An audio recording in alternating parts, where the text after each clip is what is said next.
Hello there! In this exciting video, I'll narrate you the 7th chapter of the book Percy Jackson and the Lightning Thief. My dinner goes up in smoke. But before we begin, I've noticed that 78% of the people watching my video are not subscribed to my channel. So make sure you subscribe to the channel for more exciting audibles. So let's begin. Word of the bathroom incident spread immediately.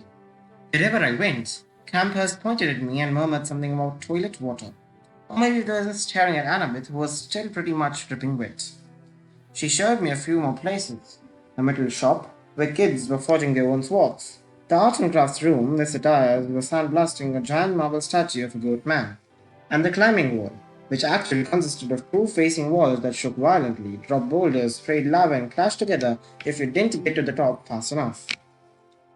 Finally, we returned to the canoeing lake, where the trail led back to the cabins. I've got training to do, Annabeth said flatly. Dinner is at 7:30. Just follow your cabin to the mess hall.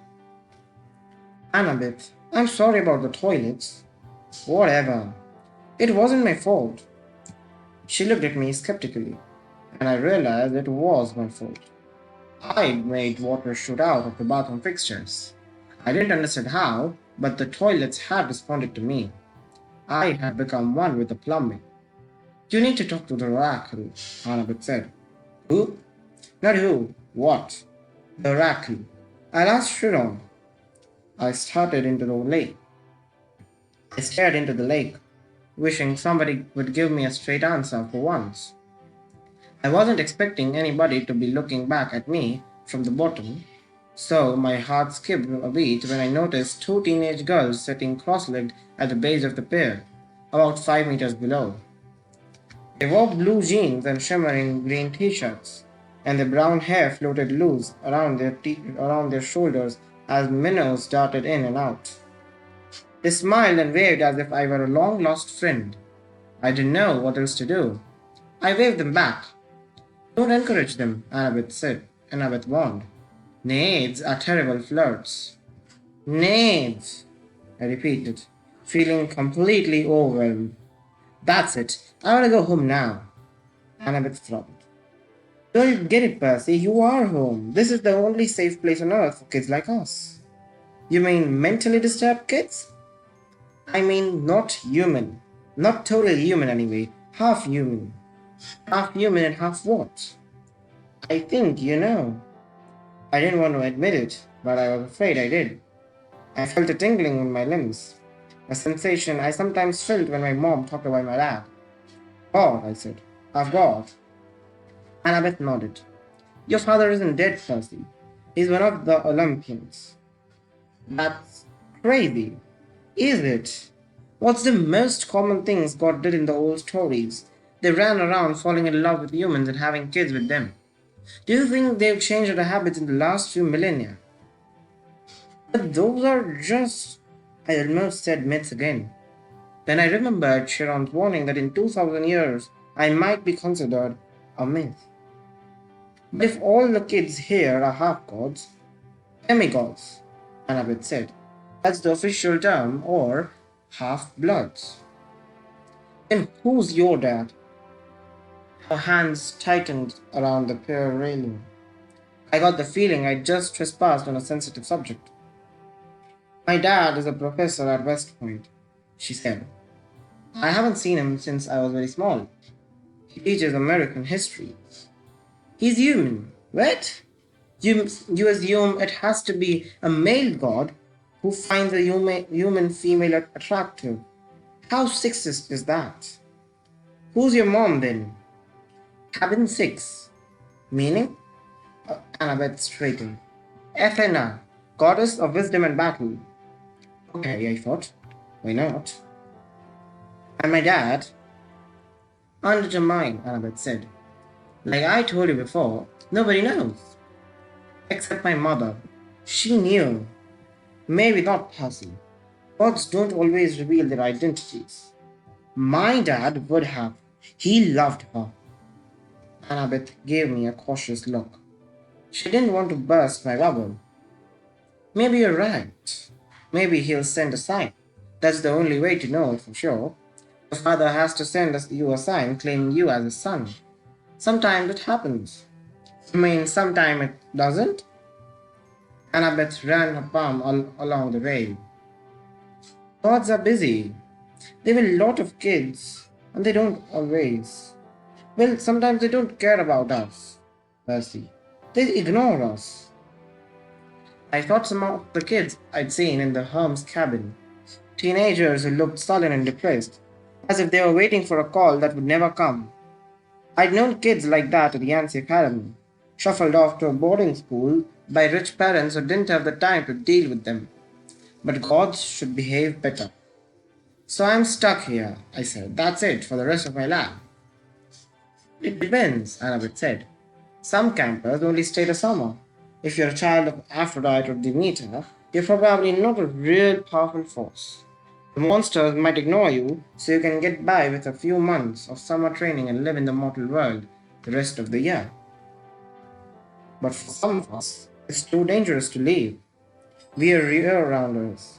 In the mortal world, we attract monsters. They sense us. They come to challenge us. Most of the time, they'll ignore us until we are old enough to cause trouble, about 10 or 11 years old. But after that, most demigods either make their way here or they get killed off. A few manage to survive in the outside world and become famous. Believe me, if I told you the names, you'd know them. Some don't even realize they're demigods, but very, very few are like that. So monsters can't get in here. Annabeth shook her head. Not unless they're intentionally stalked in the woods, or especially summoned by somebody on the inside. Why would anybody want to summon a monster? Practice fights, practical jokes. The point is, the borders are sealed to keep mortals and monsters out. From the outside, mortals look into the valley and see nothing unusual, just a strawberry farm. So you're a year-rounder. Annabeth nodded. From under the collar of her t-shirt, she pulled a leather necklace with 5 clay beads of different colors. It was just like Luke's, except Annabeth's also had a big gold ring strung on it, like a college ring. I've been here since I was 7, she said. Every August, on the last day of summer session, you get a bead for surviving another year. I've been here longer than most of the counselors, and they're all in college. Why did you come so young? None of your business. She twisted the angle on the necklace and said, Oh. I stood there for a minute in uncomfortable silence. So I could just walk out of here right now if I wanted to. It would be suicide, but you could, with Mr. D's or Sharon's permission. But they wouldn't give permission until the end of the summer session unless you were granted a quest. But that hardly ever happens. Last time, her voice trailed off. I could tell from her tone that the last time hadn't gone well. Back in the sick room, I said, when you were feeding me that stuff. Ambrosia. Yeah, you asked me something over the summer solstice. Annabeth's shoulders tensed. You do know something. Well, no. Back at my old school, I overheard Grover and Sharon talking about it. Grover mentioned the summer solstice. He said something like we didn't have much time because of the deadline. What did that mean? She clenched her fist. I wish I knew. Sharon and the Satyrs, they know, but they won't tell me. Something is wrong in Olympus. Something pretty major. Last time I was there, everything seemed so normal. You've been to Olympus. Some of us year-rounders, Luke, Gladys and I, and a few others, we took a field trip during the winter solstice. That's when gods have their big annual council. But how did you get there? The Long Island Railroad, of course. You get off at Penn Station, Empire State Building. Special elevator to the 600th floor, she said. She looked at me like she was sure I must know this already. You're a New Yorker, right?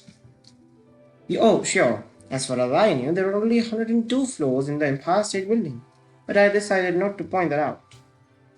Right after we visited, Annabeth continued, the weather got weird, as if the gods had started fighting. A couple of times since I overheard Set us talking, the best I can figure out is that something important was stolen, and if that isn't returned by summer solstice, there's going to be trouble. When you came, I was hoping. F and I can get along with just about anybody except for Eris. And of course, she's got the rivalry with Poseidon. But, aside from that, I thought we could work together. I thought you might know something. I shook my head. I wished I could help her. I felt too hungry and tired and mentally overloaded to ask any more questions. I have got to get a quest, Annabeth muttered to herself. I'm not too young. If they would just tell me the problem. I could smell barbecue smoke coming from somewhere nearby. Annabeth must have heard my stomach growl. She told me to go on. She'd catch me later. I left her on the pier, tracing her fingers across the rail as if drawing battle plan. Back at cabin 11, everybody was talking and horsing around, waiting for dinner. For the first time, I noticed that a lot of campers had similar features. Sharp noses, upturned eyebrows, mischievous smiles. They were the kind of kids that teachers would peg as troublemakers. Thankfully, nobody paid much attention to me as I walked over to my spot on the floor and plopped down with my Minotaur horn. The counselor, Luke, came over. He had the Hum's family resemblance too. It was marred by the scar on his right cheek, but his smile was intact. Found your sleeping bag, he said, and here I stole you some toiletries from the camp store. I couldn't tell if I was kidding about that stealing part. I said, thanks. No probe. Luke sat next to me and pushed his back against the wall. Our first day? I don't belong here, I said. I don't even believe in gods. Yeah, he said. That's how we all started. Once you start believing in them, it doesn't get any easier. The bitterness in his voice surprised me because Luke seemed like a pretty easygoing guy. He looked like he could handle just about anything. So your dad is Hermes? I asked. He pulled a switchblade out of his back pocket, and for a second I thought he was going to gut me. But he just scraped the mud off the sole of his sandal. Yeah, Hermes. The wing-footed messenger guy? That's him. Messengers, medicine, travelers, merchants, thieves, anybody who uses the roads. That's why you're here, enjoying cabin 11's hospitality. Holmes isn't picky about who he sponsors. I figured Luke didn't mean to call me a nobody. He just had a lot on his mind. You ever meet your dad? I asked. Once. I waited, thinking that if he wanted to tell me, he'd tell me. Apparently, he didn't. I wondered if the story had anything to do with how he got his car. Luke looked up, managed a smile. Don't worry about it, Percy. The campers here, they're mostly good people. After all, we're extended family, right? We take care of each other. He seemed to understand how lost I felt, and I was grateful for that because an older guy like him, even if he was his counselor, should have steered clear of an uncool middle schooler like me. But Luke had welcomed me into the cabin. He'd even stolen me some toiletries, which was the nicest thing anybody had done for me all day. I decided to ask my last big question, the one that had been bothering me all afternoon. Clarice from Eris was joking about me being Big Three material. Then Annabeth twice. She said I might be the one. She said I could talk to the oracle. What was all that about? Luke folded his knife. I hate prophecies. What do you mean? His face twitched around the scar. Let's just say I messed things up for everybody else. The last 2 years, ever since my trip to the Garden of Hesperides, when Chiron hasn't allowed any more quests. Annabeth's been dying to get out into the world. She pestered Chiron so much he finally told her he already knew her fate. He had a prophecy from the oracle. He wouldn't tell her the whole thing, but he said Annabeth wasn't destined to go on a quest yet.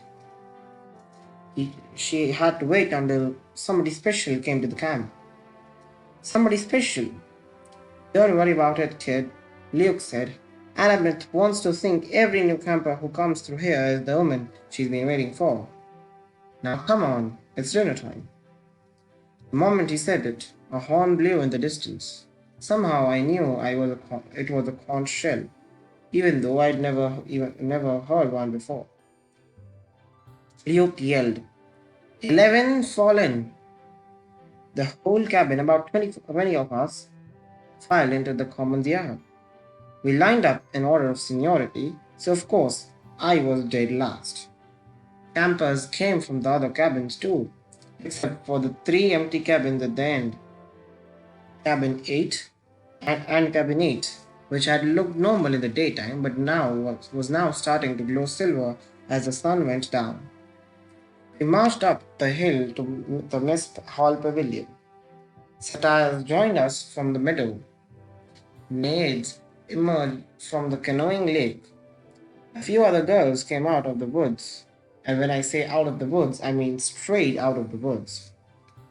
I saw one girl about 9 or 10 years old melt from the side of the maple tree and come skipping up the hill. In all, there were maybe 100 campers, a few dozen satyrs, and a dozen assorted wood nymphs and naiads. At the pavilion, torches blazed around the marble columns. A central fire burned in a bronze brazier the size of a bathtub. Each cabin had its own table, covered in white cloth, trimmed in purple. 4 of the tables were empty, but cabin 11 was way overcrowded. I had to squeeze onto the edge of a bench, with half my butt hanging off. I saw Grover sitting at table 12 with Mr. D, a few satyrs, and a couple of plump blonde guys who looked just like Mr. D. Sharon stood to one side. The picnic table was way too small for a centaur. Annabeth sat at table 6 with a bunch of serious-looking athletic kids, all with her grey eyes and honey blonde hair. Clarice sat behind me at Aris' table. She had apparently gotten over being hosed down because she was laughing and belching right alongside her friends. Finally, Sharon pounded his hoof against the marble floor of the pavilion, and everybody fell silent. He raised a glass. To the gods. Everybody else raised their glasses. To the gods. Wood nymphs came forward with platters of food, grapes, apples, strawberries, cheese, fresh bread, and yes, barbecue. My glass was empty, but Luke said, speak to it, whatever you want, non-alcoholic, of course. I said, Sherry Coke. The glass filled with sparkling caramel liquid. Then I had an idea. Blue Cherry Coke. The soda turned a violent shade of white. I took a cautious sip. Perfect. I drank a toast to my mother. She's not gone, I told myself. Not permanently, anyway. She's in the underworld. And if that's a real place, then someday... Here you go, Percy. Luke handing me a platter of smoked brisket. I loaded my plate and was about to take a big bite when I noticed everybody getting up, carrying their plates toward the fire in the center of the pavilion. I wondered if they were going for dessert or something. Come on, Luke told me. As I got closer, I saw that everybody was taking a portion of their meal and dropping it into the fire. The ripest strawberry, the juiciest slice of beef, the warmest, most buttery roll. Luke murmured in my ear, burnt offerings for the god. You like the smell? You're kidding. His look warned me not to take this lightly, but I couldn't help wondering why an immortal, all-powerful being would like the smell of burning food. Luke approached the fire, bowed his head, and tossed in a cluster of fat red grapes. Herms. I was next. I wish I knew what God's name to say. Finally, I made a silent plea. Where you are, tell me, please. I scraped a big slice of brisket into the flames. Then I caught a whiff of smoke. I didn't gag. It smelled nothing like burning food. It smelled of hot chocolate and fresh baked brownies, hamburgers on the grill and wildflowers, and 100 other good things that should have gone well together but did. I could almost believe the gods could live off that smoke. When everybody had returned to the seats and finishing eating their meals, Chiron pounded his hoof again for our attention. Mr. D got up with a huge sigh. Yes, I suppose I'd better say hello to all you brats. Well, hello. Our activities director Chiron says the next capture the flag is Friday. Cabin 5 presently holds the logs. A bunch of ugly chewing rose from the arrest table. Personally, Mr. D continued, I could care less. But congratulations. Also, I should tell you that we have a new camper today. Peter Johnson. Sharon murmured something. Percy Jackson. Mr. D corrected. That's right. Hooray and all that. Now run along to a silly campfire. Go on. Everybody cheered. We all headed down towards the amphitheater where Apollo's cabin led a sing-along. We sang camp songs about the gods and ate toasted marshmallows and joked around. And the funny thing was, I didn't feel that anybody was staring at me anymore. I felt that I was home. Later in the evening, when the sparks from the campfire were curling into a starry sky, the conch horn blew again, and we all filed back to our cabins. I didn't realize how exhausted I was until I collapsed on my borrowed sleeping bag. My fingers curled around the minor horn. I thought about my mom, but I had good thoughts. Her smile, the bedtime stories she would read me when I was a kid, the way she would tell me not to let the bedbugs bite.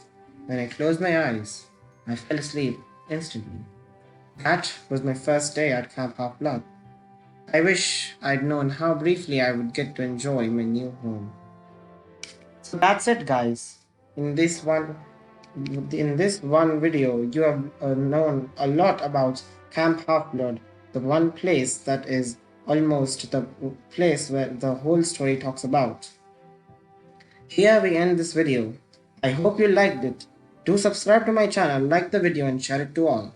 Also note that now onwards you will get a video every other day. So wait for the videos. Thank you.